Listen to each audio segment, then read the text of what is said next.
Hello, welcome back to Infinite Prattle. This is part 2 of the new video, as you can see, version of the podcast, and we have Dex London returning. In this episode, we're going to talk less about dying and death and destruction. Hopefully.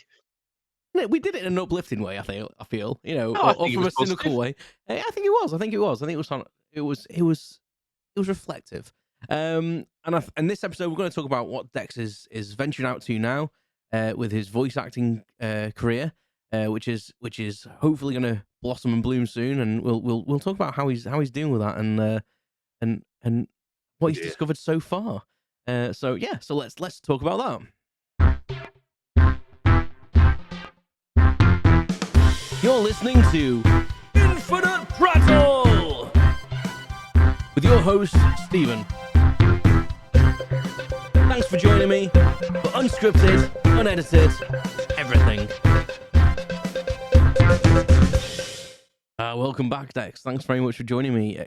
I would say again, but I'm going to ruin the illusion. Exciting. I was going to ruin the illusion of the fact it's just one back-to-back episode, really. But how bizarre is it that a month has gone by and we're still wearing the same clothes, it's crazy, sat in the isn't it? same It's position? crazy. It's crazy, isn't it? It's crazy. Some people Couldn't wear write the some script. people have a green screen. I'm actually like the reverse. You green are screen. the green screen. I am the green screen. I'm fascinated by the fact that every now and then one of your headphones disappears. I know it's really distracting, isn't it? I'm mesmerised by it. I don't know why. It's just this one. It's not doing it to the other one. No, the other one's it's the shadow. I wonder or if it's it my might be your hair or hair. I don't something. know. No, look, it's just that one. I don't know. I'm trying to figure out.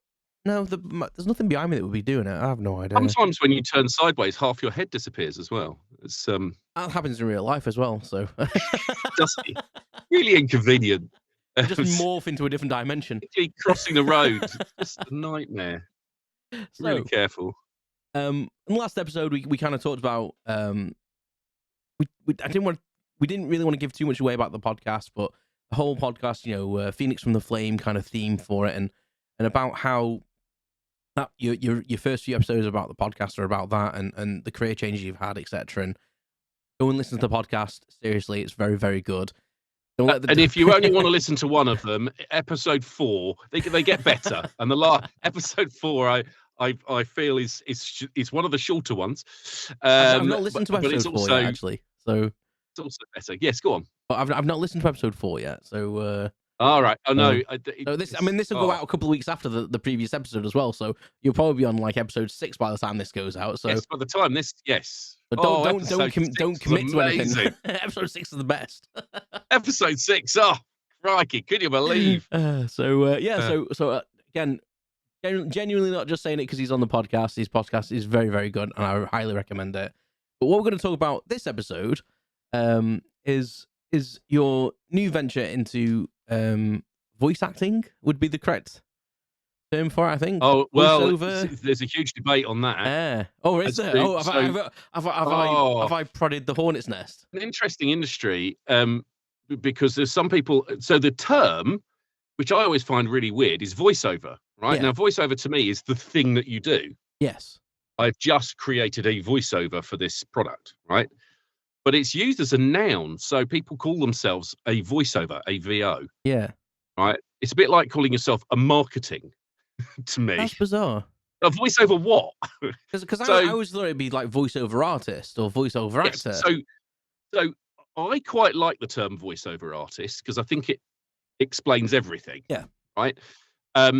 But not everybody does. Not everybody likes to call themselves a voiceover artist or a VA. Some people find that a bit pretentious. So they'll call themselves a voice actor. There is a difference in that. For the true sense of it, my understanding is a voiceover is, done in your own voice, as in a promotion, for example, and voice acting, you might be doing, a character. Yes. And so I get the difference between the two, and there are voiceover artists that only do their voice, that all they do is they don't do any kind of characters or acting or whatever. They do their voice and variations of it. But I think most of the people in the industry, certainly the successful ones, have to have a range. And the wider the range, then obviously the more they can go for, Yeah. I and the think more it's strange useful they are. because I think I would, even if it was someone doing their own voice, I would still think that was a voiceover artist, because even that intro that I did, that's my voice, and I'm a voiceover on that technically. But You are. it's hard. I find it hard. Like, I jump my words up, and I know what I'm going to say, but when you come to say it, it's getting the tone right, the volume right, how you say something, how long are you going to say a word And for, and it's difficult. this is the issue with the industry, because I've only been you know playing at this really for the last sort of, I don't know, 4 months or so.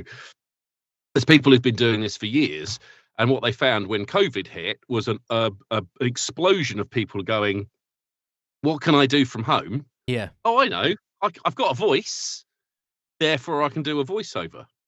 Um, and it's a bit like saying, "I've got hands, therefore I'm a pianist." yeah, yeah, yeah. Yes, we can all talk. Yes, we can all hit the keys on the piano, but there is an awful lot more to it, and um, down to how you breathe, Yes, um, how much how hydrated you are. So you've got to think about the amount you're drinking, and it should be. I mean, I'm drinking completely the wrong thing here, because it should be just water. Um, you're avoiding diuretics, like tea and coffee and alcohol, because they dehydrate you. Warming your voice up. And that's before you've got to deciding on the delivery. And then, of course, something like 60-70% of work these days, they require you to have a home studio, hence this yes, room cupboard that I'm in, because they expect you to be able to produce broadcast quality audio, ready to go. ready to go. Yeah, Um, yeah, and so that means you've got to have, equipment like the microphone and all the rest of it, but high quality, and you've got to have the right software, and then you've got to have the ability to uh, edit, mix, and master that, to a reasonable standard. So you've got to be. I mean, I hate to say it. You've got to be a sound engineer, because sound engineers know way more than someone like myself. But there's an element of sound engineering that you've got to be able to do to deliver something that's ready for someone to use. And often you're doing that 5, 6, 10 times a day as an audition. yes. And I think And that's so I when we had saw our it. quick chat. Sorry to interrupt you. When we had our quick chat, Right. I'll say quick chat. We were on the phone about 90 minutes, I think. Because I expected to be up for 20 minutes, and me and Dex could probably have our own podcast together. To be honest, it was a bit insane. But when you Hey, I'm said that, game if you're game. Yeah. let's get it going. When we were talking, I was really surprised you said that because I was thinking, when you're getting work, because I don't think I expected auditions. And I don't know why, because for any other role in kind of like entertainment, or you expressing yourself, like if it be it voice or like acting, etc., you would have an audition. And I just It's a expected that. genre. It's a Yeah, subgenre of acting. and I kind And of just so, expected that you would have like examples of your voice out there, and they would be like, that voice so, sounds good, we'll just so that employ does him to do happen. it. And Yeah, maybe so that, that yeah, does maybe that does, happen. but So, yeah, my website, and I believe there'll be a link they will. to that. That's got demo reels on it, and the various subscription sites I'm on have demo reels. So there'll be one with a number of different commercials, and there'll be one that's a narration, one that's a gaming one, and so forth. But increasingly, clients want to hear a bit of their script as an audition. I saw a wonderful, I don't know if it was a tweet or if it was on LinkedIn a few days ago. Um, and it said, "So you want to be a voice actor? Well, I hope you like interviews," because it is like doing an interview. Yeah, yeah, Like several, when I get a role to go for that says we don't want a custom audition, just send in, something. This is I don't know, this is a narration role. Send in your narration reel. Oh, it's great, because your application takes a couple of minutes. And when you get good at it, then you can record and edit and mix and so forth your audition in 5 to 10 minutes. It's taking me longer than that. Yeah. Because I want to get it right, and I'm new to it. And the industry average, in case anybody's thinking, oh, I want to be a voice actor, the industry average is something like 1 booking for every 100 auditions. Wow. Now That's scary. that is frightening, that really. does frighten me. Yeah. Like, That's obviously there are people in the industry who are getting 1 in 10 or 1 in 20, but that still means that you've got between 9 and 19 that you're doing that you're getting nothing for. so potentially, like a lot of your auditions, you're not really getting paid. You could be doing 3 or 4 hours work a day in audition, not seeing any comeback from that. Yeah. Well, so welcome to my world. So, Los Angeles is full of people who want to be an actor who are waiting tables, right? And there's a reason for that. And voice acting, it's kind of 10% you've got a good voice, and it's 90% perspiration, hustle, training, improving. I've done pretty much full time for the last 3 or 4 months, training with a wonderful organisation called Gravy for the Brain, which is a great name, run by Hugh Edwards and Peter Dixon, who are industry greats. Hugh is a producer and casting director, and Peter Dixon, if you don't know the name, I mean, he's the voice of all sorts of things, including X Factor, and I mean, he's done like 30,000 commercials. When you said his name, I was thinking, never heard of the guy, and then you said a few things. You've definitely heard. Oh, you've heard him. Definitely heard if you him. haven't heard of him, and loads of training with them, and live training, webinar stuff, courses, blogs, practice, producing stuff, and then sending it to them to get feedback on, improving. It's a huge thing that I'm only scratching the surface of. And of course, once you have that momentum and you start to get some bookings and you start to get some stuff going on, then you've got some clients to keep in contact with. Then your customer relationship management kicks in. You can tell I was a business studies teacher. Your marketing kicks in because you keep in contact with that client and say, hey, that project we worked on last quarter, that was brilliant. Just reminding you I'm around. If you get anything else coming up that's like that, you can use me. So, but you've got to get there first. Yeah. And so, what people like myself do who are new to it, the main way initially to get work is through the subscription sites or the pay-to-play sites, and they vary from sort of £99 a year to, I mean, you can spend hundreds, in fact, in some cases thousands. To be allowed to be on their site to get the chance just to audition. Yeah.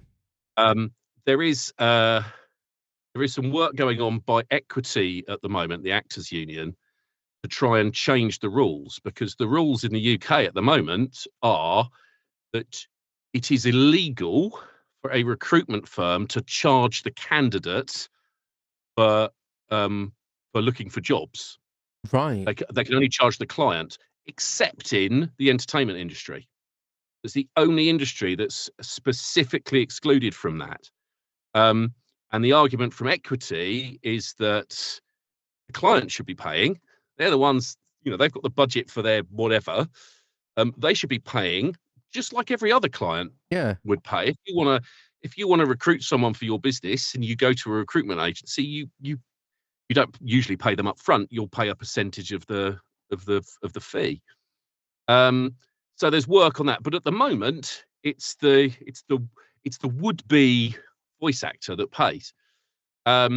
So, and obviously what you do as a new voiceover artist is you join all of them because you don't know any different. Yeah. And very quickly you realize that some are going to produce a lot more than others. Some of them are very United States of America centric. Yeah.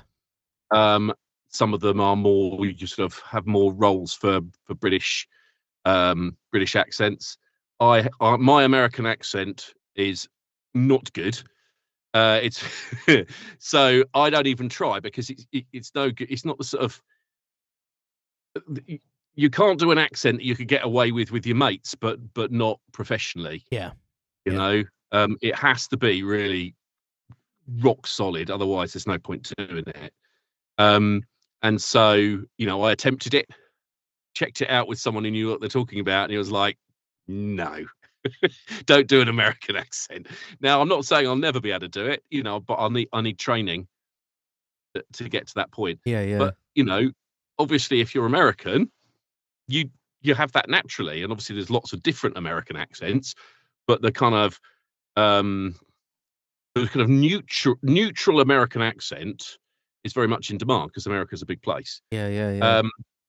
But actually, you know, in the UK, regional accents are particularly key. So that there's a reason that, you know, your house insurance adverts have someone with a Yorkshire accent or an Irish accent or a Black Country accent. You know, that the soft regional accents are really in that kind of genuineness,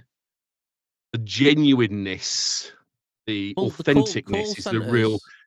centers base their Yeah, operations in absolutely. places that have got these sort of dialects. So I believe a Newcastle accent, like Scotland. Geordieland, Yeah, Edinburgh. yeah, You say Yorkshire, they're all like relatable accents. The calming, and if you've normally phoned a complaints line, you'll get through to someone in Edinburgh because it's a calming accent, and you know, and it's strange. Like it's something in the psyche that relates to that, and absolutely. it calms you, and you come off the phone thinking, "Hang on, I went on there complaining, and I've actually signed up to extra money. What's going on?" Yeah. Like, you know, think what's going on there, but yeah.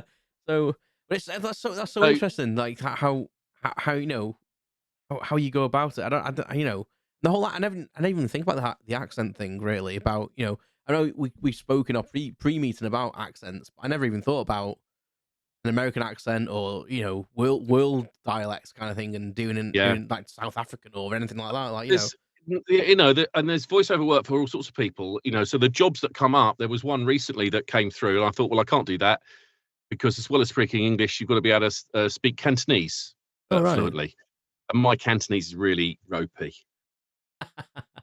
Uh, so, you know, but there's all sorts of things. You know, there's this stuff where they want a Brazilian accent, or they need somebody with a genuine French accent, or whatever. You know, it just depends Yeah, on yeah.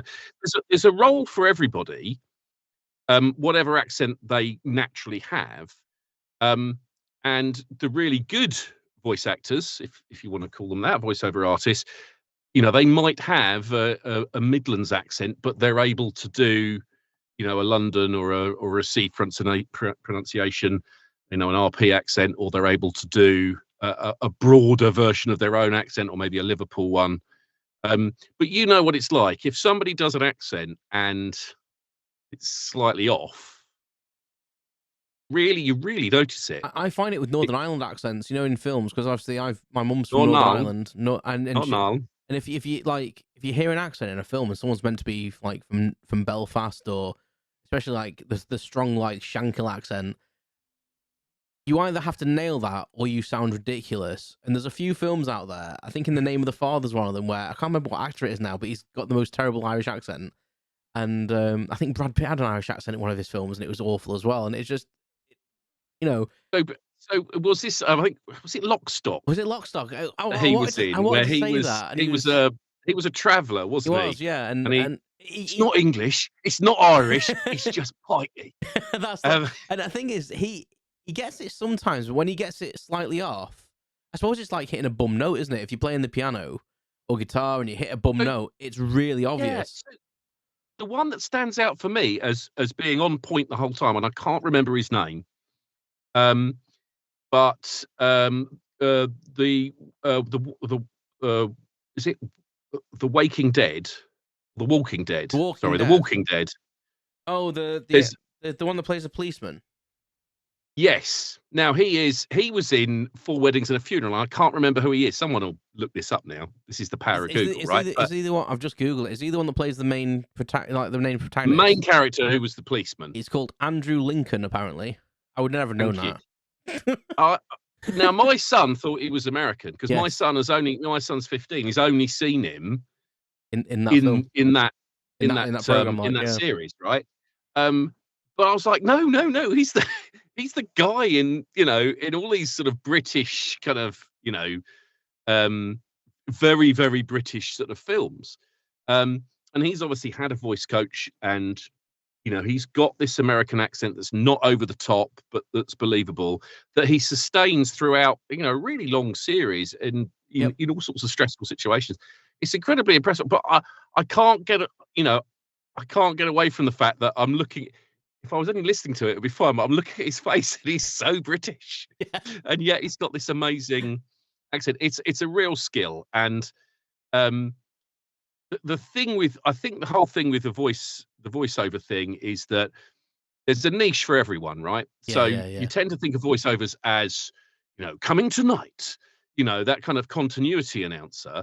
But you've got adverts, you've got audiobooks, you've got e-learning, you've got corporate promotions, you've got telephone systems, sat nav, the lifts that talk to you. Um, you know, you've got video games. It's a huge industry. Animation, anime.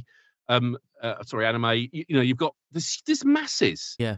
This masses. Yesterday, I did. I did an audition for a documentary about the Mediterranean and how it's sort of an eco disaster, and I did one for pet food. It's just it's so diverse. Um, you How know, do you I go mean, whether about when you get a script? How do you go about? Because I think this comes back to like how you know your voice. Because I I just started singing in a band, well, in two bands technically.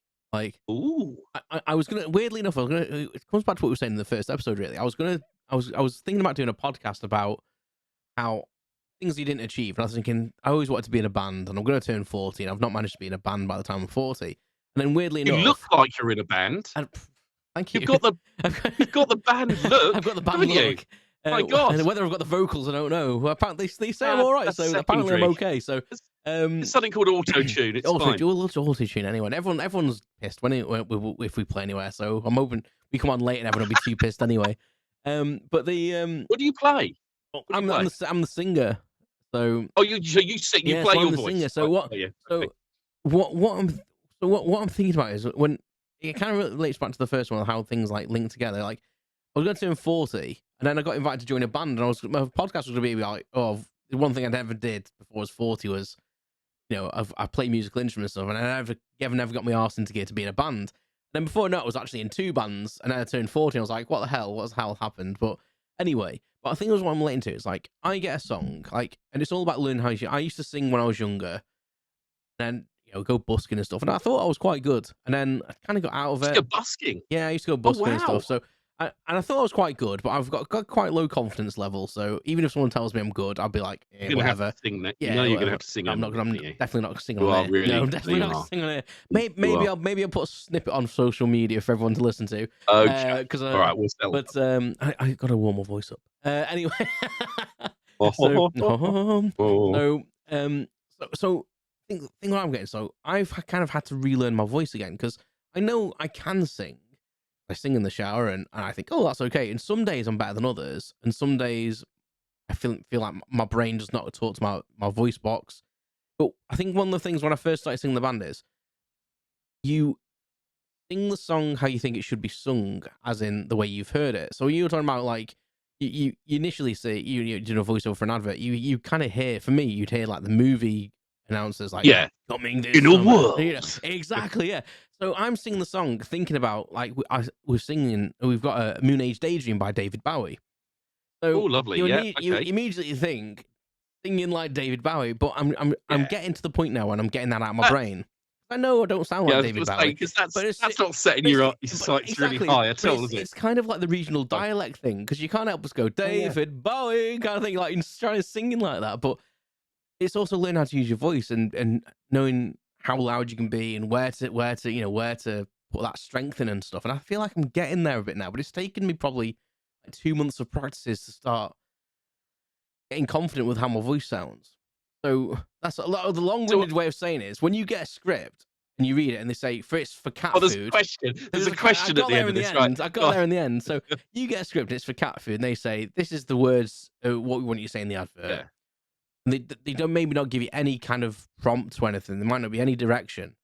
How do you then go about in translating them words to this is what I think it's going to come out of? So, they sometimes give some direction on the subscription sites. They sometimes give very little. I've found the cat food one, for example. It says neutral accent, any gender, open to ages. So that's really, Is that all it says? that's or is that the direction? All it says, and it says there was a script. I can't see the script now because it's because I've applied, but it was something like we care about your pet's gut health. Really sexy. And then there was another couple of lines. So, well, there's a couple of things. I mean, the first thing is that you can do more than one version. I mean, you know, 2 or 3 is probably maximum, but you can, if it's not a very long script, you can say, well, there's 3 versions here. You know, I tend to, unless the site specifically says not to, I tend to slate it, which means it's a bit like a clapperboard. Yes. Slate. So at the front, you say Dex London, cat food commercial, or whatever it is. You know, 3 versions. And then, you know, so I'll practice, and then I'll think, well, okay, I'll do a version that's, you know, I've got no direction here. So I'll do a version that's really dynamic. I'll perhaps do one that's warm. So you've got that bass proximity thing when you get close to the microphone, a bit like you do for an advert for diamonds or perfume or whatever.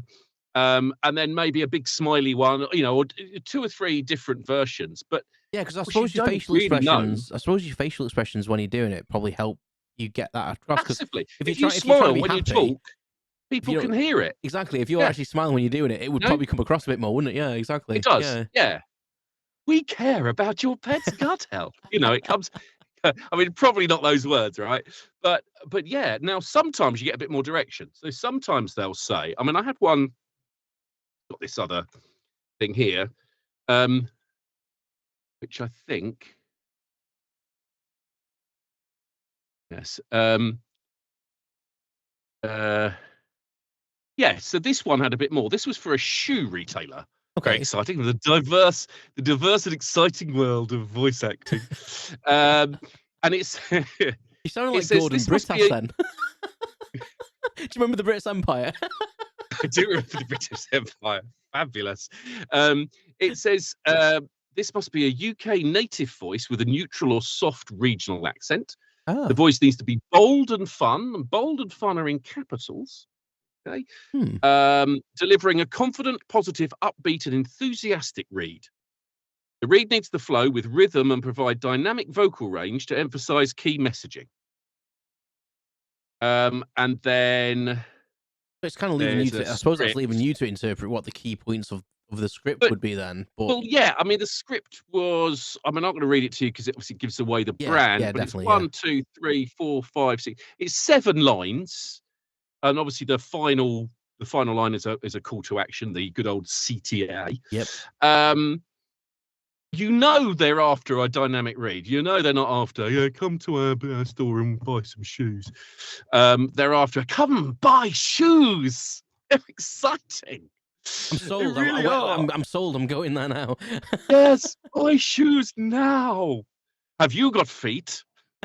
You need shoes. Unless you live on sand. So yeah, some of them give a lot more, right? And that one is a good example of a well thought out brief, which I went for. You know, it's a particularly well paid one, that one, and you know, I think they've had 200. Oh no, hang on. Yeah, they wanted 50 proposals, so 50 auditions. They've got, the last time I looked at it, they had 49, and this came out today. So, you know, there's been things where they'll ask for 50 and they've had, you know, 112. Oh, you've disappeared. Together mode has been enabled. Oh, there you're back again. Back again. I don't know what happened there. So yeah, sometimes you'll you know, they'll post something at 6 a.m. and you'll look at it. I don't know, 10 o'clock, 10 o'clock. Yeah. and they've already had 72 auditions. Does that close it in. then? Is that, Well, or do they it keep it open depends on and sift people out? it Or depends on the site. yeah, Sometimes they'll close the casting. Sometimes they'll let you carry on, but depending on the site, you don't always know whether they've actually listened to your audition or not. Some sites tell you. Um, it's quite nice to know if they've listened to your audition, although sometimes it's better not. If they yeah, that's if what they don't actually listen, sometimes it's better not to know. yeah. Some sites tell you whether you've been shortlisted, some don't. It's all over the place, really. But I I think, suppose it's quite a cutthroat industry in the sense that yeah, it- and it's I wouldn't say it's luck, but it's kind of you've got to kind of get in there, so I suppose early in it's some hustle. sense, and It's hustle, and hustle, yeah, hustle, hustle, and you've just got to and keep going. and always trying to get better at what you do, and never thinking I'm there yet. And the bottom line is that once people are successful, really properly successful, they're hardly using, or maybe not using, subscription sites at all. Yeah. Because they've probably got an agent, all right, who will look for work for them and put them forward for things. They've got contacts with casting directors and producers. They've got clients that have used them in the past. They've got maybe some repeat work. Peter Dixon, for example, he did so you do, once you get a bit established, you've got something to talk about. You can do some cold calling. Contacting clients and so forth, and say, hey, I'm the voice of whatever. Do you want me to be the voice of you? Yeah. And Peter Dixon did that with a cinema group, and he does their listings every week now. He's just got a regular gig, and he's had it for like 13 years or Bloody something. hell. So once you get established and that snowball rolls, then things happen. But I'm at the early, proper, full-on hustle stage where I think I started auditioning, I think, on something like the 8th of January. We're now at the beginning of February, and I've done 50, 60 auditions. Haven't actually got any paid work yet, but I've got shortlisted, and we'll see. There's still irons in the fire. I've done some self-sourcing where I've actually found perhaps a video Mhm. that a client has got where they've just got music, they haven't got a voiceover, and I've voiced it for them for free and said, hey, you can use this if you like it. Just do you mind me having it as part of my portfolio as a Use it and credit? let me promote myself through Yeah. that kind of thing. Yeah, I mean that's a cracking So idea. you've just got to push, and I think You do. you can be the best actor or the best voiceover artist ever, but if you're not willing to push and hustle, you're not going to get anywhere.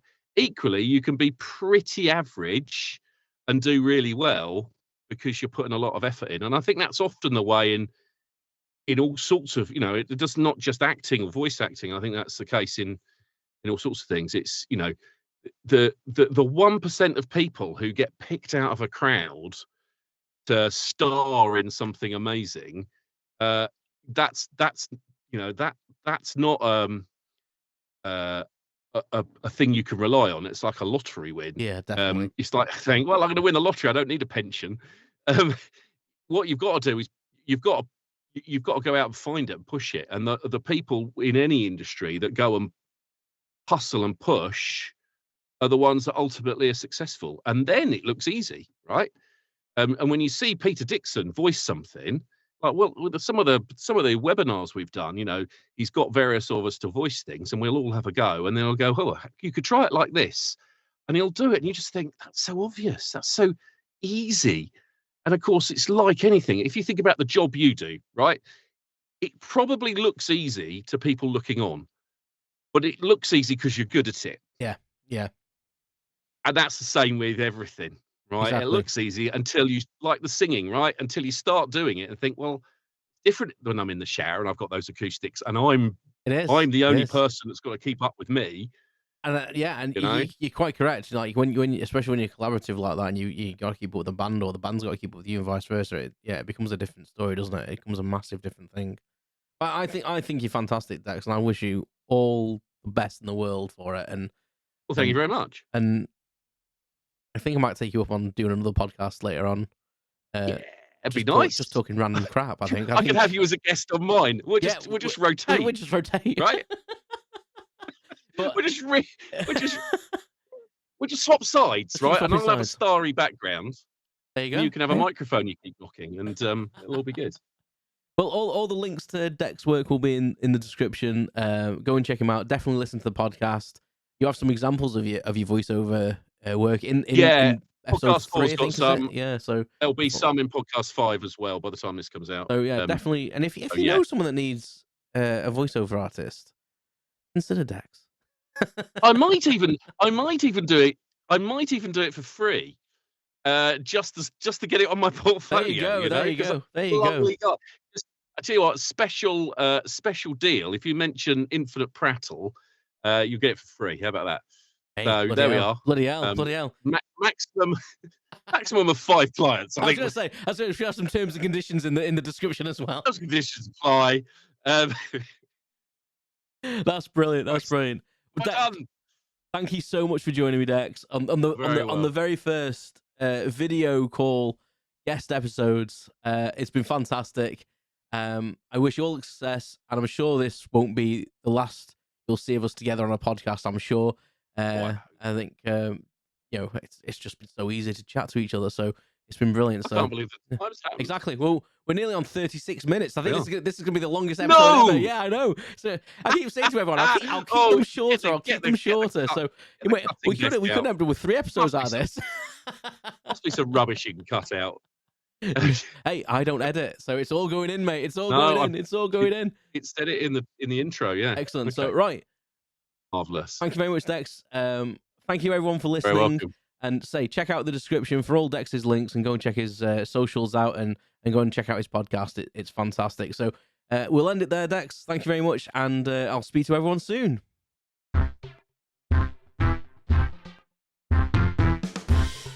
Thanks for listening to Infinite Prattle with your host, Stephen. Follow me on social networks at Infinite Prattle, and don't forget to subscribe. Thanks very much.